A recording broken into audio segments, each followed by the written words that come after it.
Bonjour et bienvenue dans cette nouvelle vidéo. Aujourd'hui, je vais vous montrer comment vous pouvez insérer les barres de progression des données ici en Excel.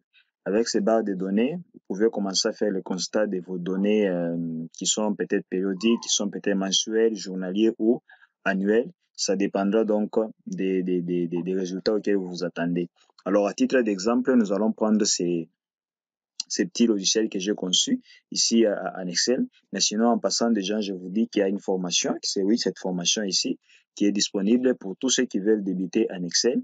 Et cette formation est vraiment à moindre coût. Avec 5 dollars, vous pouvez obtenir ces petits packages et je crois que ça va beaucoup vous aider. N'hésitez surtout pas à me contacter et vous allez pouvoir l'obtenir. Alors aujourd'hui, comme je disais, nous allons voir comment nous allons faire l'insertion des barres de progression des données et nous allons utiliser ce logiciel ici, ce logiciel qui permet tout simplement la gestion des dons, des offrandes dans une église. Vous allez voir que c'est vraiment intéressant.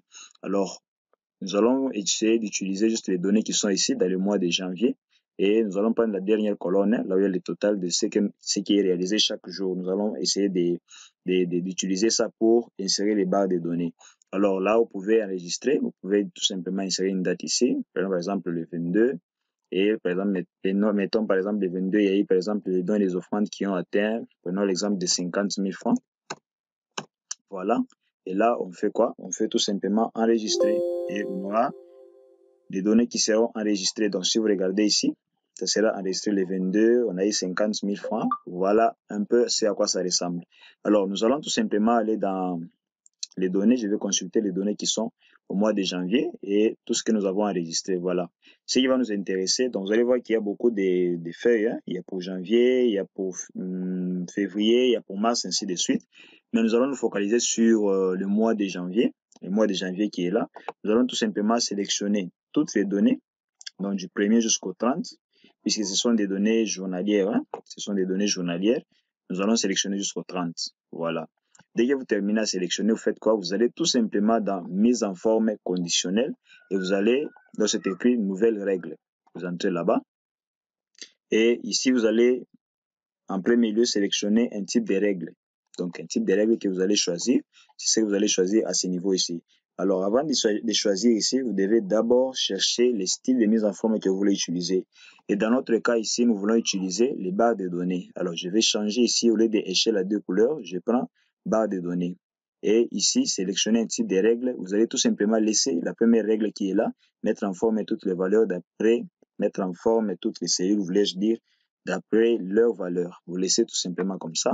Et ici, les types, vous changez, vous ne laissez pas automatique, vous mettez tout simplement nombre. Ici également, vous mettez quoi? Vous mettez tout simplement nombre. Voilà. Et la valeur, donc là, vous devez mettre la valeur minimale et la valeur maximum. Alors, vous vous dites que non, la valeur la plus minimale qu'on peut atteindre dans la journée, ça peut être par exemple 15 000. 15 000. Et vous dites le maximum, donc ce qu'on peut atteindre, le maximum qu'on peut atteindre pendant la journée, peut-être c'est 75 000. Vous mettez tout simplement 75 000. Dès que vous terminez cette partie ici, vous allez tout simplement dans les remplissages ici. Vous pouvez choisir les remplissages. Il y a les remplissages uniques. Donc, le remplissage unique qui est là, c'est l'aperçu que vous pouvez voir ici. Il y a aussi les dégradés. Dès que je vais prendre dégradé, vous allez voir que ça va changer. Je prends dégradé. Donc, vous voyez, ça change. C'est plus comme l'autre ici. Si je prends les remplissages uniques, donc, vous voyez un peu, ça se différencie un peu. Donc, c'est à vous de voir en tout cas ce que vous pouvez utiliser. Tout dépend tout simplement de vous. Moi, je laisse tout simplement par défaut remplissage unique.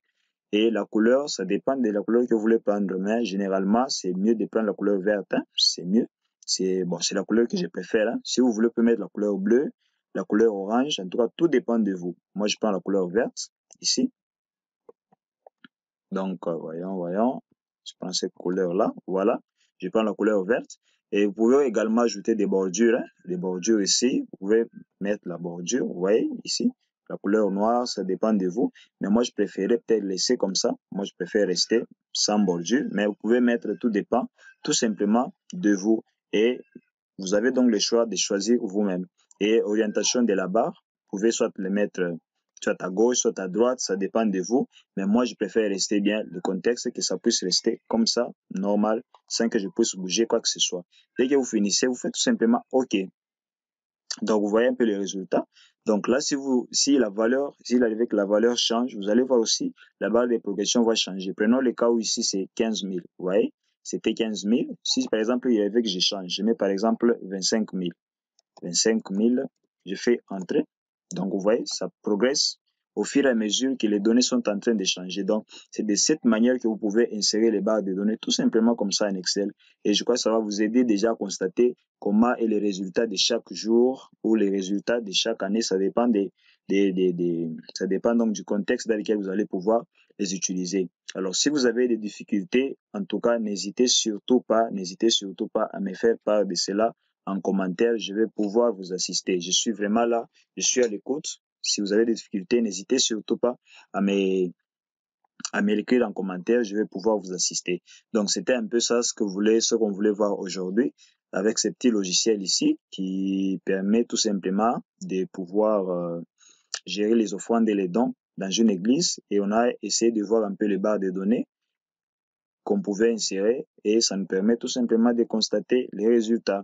Alors, si vous n'êtes pas encore abonné et que vous aimez bien les contenus que j'ai fait, n'hésitez surtout pas à vous abonner, à partager, pourquoi pas aussi à liker la vidéo. Alors, pour aujourd'hui, on s'arrête ici. On se dit ciao pour la prochaine vidéo.